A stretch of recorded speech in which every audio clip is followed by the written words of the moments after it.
ህይወታችንን ከባድ የሚያደርጉብን ሶስት አይነት የህይወታችን ሰርክሎች እናያለን ዛሬ። ሰላም እንዴት ናችሁ? ቃል እባላለሁ። ዛሬም በአዲስ ቪዲዮ መጥቻለሁ። ዛሬ ደግሞ የምንነጋገርበት የሚሆን ሶስት አይነት የህይወታችን ሳይክሎች አሉ፣ ወይም ደግሞ ሪሌሽንሺፕ የምንፈጥርባቸው መንገዶች አሉ። ሶስት አይነት መንገድ ከፍያቸዋለሁ እኔ። በዚህ ቪዲዮ መጨረሻ ሪሌሽንሺፓችንን ከሚያውቁ፣ ቤት ስንገባ፣ ጓደኞቻችንን ስናገኝ፣ ከራሳችን ጋር ስንሆን ከሚያስጨንቁን ነገሮች መካከል አብዛኞቹ ይፈታሉ ብዬ አስባለሁ። የቤተሰብ፣ የጓደኛ እንዲሁም ደግሞ ከራስ ጋር የሚደረግ ሪሌሽንሺፕ ወይም ደግሞ ሰርክል ብዬዋለሁ እኔ። እነዚህ ሰርክሎች ህይወታችን ላይ አንዳንዴ ደስተኛ እንድንሆንም ደስተኛ እንዳንሆንም ከሚያደርጉን ነገሮች መካከል እነዚህ አይነት ሪሌሽንሺፖች ናቸው። ገንዘብ ኖሮን፣ ሀብት ኖሮን፣ ጥሩ አስተሳሰብ ኖሮን እነዚህ ነገሮች ግን ህይወታችን ላይ ደስተኛ እንዳንሆን ያደርጉናል አብዛኞቻችን። ወይም ደግሞ ሰክሰስ እንዳንሆን፣ ስራ እንዳንሰራ፣ ራሱ ተስፋ እንድንቆርጥ ሊያደርጉን ይችላሉ እንደዚህ አይነት ሪሌሽንሺፖች ማለት ነው። ዋናው ከነዚህ መካከል ዋናው ብዬ ማስበው እኔ ከራስ ጋር የሚደረግ ሪሌሽንሺፕ ነው። እሱን ሶስተኛ ላይ ይዤላችሁ እመጣለሁ። በመጀመሪያ ግን ከቤተሰብ ጋር የሚደረግ ሪሌሽንሺፕ ወይም ደግሞ ግንኙነት፣ ከቤተሰብ ጋር ያለን ኢንቫይሮንመንት ግንኙነት ምን መምሰል አለበት? ከቤተሰብ ጋር የሚደረግ ሪሌሽንሺፕ ወይም ግንኙነት ሊኖሩት ከሚገቡ ነገሮች መካከል ሊኖር ይገባል ብዬ የማስባቸው ነገሮች አሉ። ለምሳሌ መቀበል፣ መረዳት፣ መተው እንዲሁም ደግሞ ማድረግ ናቸው። እነዚህ ነገሮች ትንሽ ትንሽ ጥቂት ጥቂት ልበላችሁ። መቀበል ማለት በቃ ቤተሰቦቻችን ናቸው፣ የወለዱን ናቸው።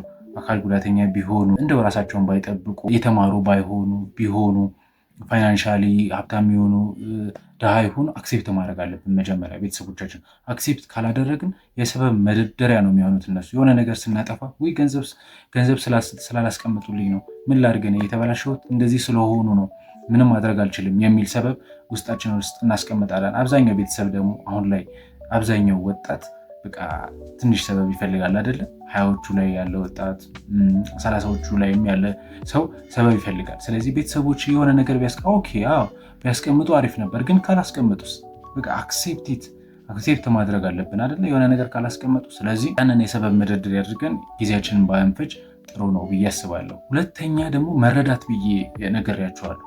መረዳት ማለት አብዛኞቻችን አሁን ላይ እውነቱን ለመናገር አናወራም፣ ከቤተሰቦቻችን አናወራም። ማለት ብናወራ ራሱ ወሬያችን ወደ ሆነ ጥል ነገር ነው የሚሄደው፣ ወደ ሆነ ጥል ነገር። ካስተሳሰባቸው ደረጃ ቆመን እነሱ ከሚያስቡበት ፖይንት ኦፍ ቪው ቆመን አላሰብንም፣ ወይም ደግሞ ያንን ነገር ቪው አላደረግነውም። እኛ የራሳችንን ሀሳብ ብቻ ነው እነሱ ላይ ለማስቀመጥ የምንፈልገው፣ አክሴፕት አላደረግናቸው። ሁለተኛው ደግሞ ከጓደኛ ጋር ያለን ግንኙነት ደስተኛ እንዳንሆንና እንድንሆንም ሊያደርገን ይችላል። መክፈል፣ ጓደኞቻችን በሁለት አይነት መንገድ መክፈል እንችላለን።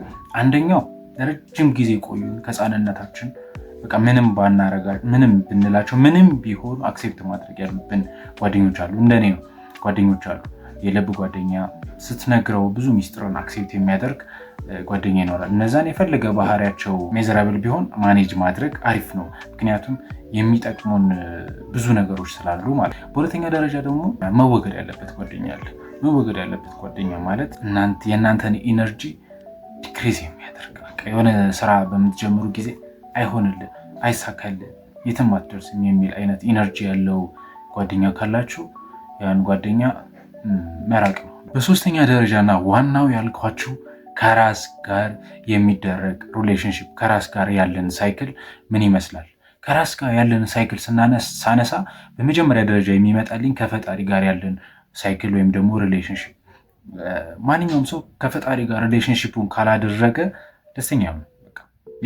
የሚያገኘውን ነገር በሙሉ የሆነ የሚወስደው ነገር አለ። ሌላው ሰው እንኳን እስካሁን ያነሳናቸው ሰዎች በሙሉ እንኳን የሆነ ሳለ ፌል ሊያደርጉ ይችላሉ፣ ሊወድቁ ይችላሉ፣ ኦር ሊሞቱ ይችላሉ። ነገር ግን ፈጣሪ ግን አለ። ከዛ ስር ደግሞ ከራስ ጋር የሚደረግ ሪሌሽንሺፕ። ፊዚካሊም የሆነ ኤክሰርሳይዝ ማድረግ አለብን። ግዴታ ጂም መግባት ሳይሆን፣ ግዴታ ፋንሲ የሆነ ነገር ማድረግ ሳይሆን፣ ቤታችን ውስጥ ማድረግ የሚገቡንን ነገሮች ማድረግ አለብን።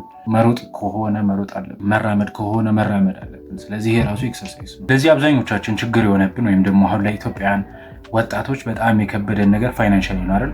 ፋይናንሻሊ ደግሞ የምመክራችሁ ነገር ተሰጥኦ አለኝ እዚህ ቦታ ላይ ብሰራ ትልቅ ደረጃ ደርሳለሁ የሚለውን ነገር በዋናነት መስራታችሁ ጥሩ ሆነ ሳለ ነገር ግን ከጎን ብዙ አማራጮችን መሞከር አለባችሁ። ትችላላችሁ። በቃ ይሄ ባይሳካ ይሄ እሰራለሁ ብላችሁ ዝቅ ብላችሁ መስራት ሊሆን ይችላል። አብዛኛው ሰው ራሱን አያውቅም። በዚህ አጋጣሚ አሁን ይህንን ቪዲዮ ልሰራላችሁ የተነሳሳሁት በምንድን ነው? ራሳችንን አብዛኞቻችን አናውቅም። በቃ ምን አይነት አቅም እንዳለን፣ ምን አይነት ሪሌሽንሺፕ ውስጥ እንዳለን ራሱ አናውቅም። ላቅ አድርገን ብናስብ፣ አይምሯችን ሰፋ አድርገን ብናስብ ብዙ ማስተካከል የሚገቡን ነገሮችና ሚስ ያደረግናቸው ነገሮች አሉ። ስለዚህ እነዚህን በዋናነት አስቡልኝ እላለሁ። በጣም አመሰግናለሁ።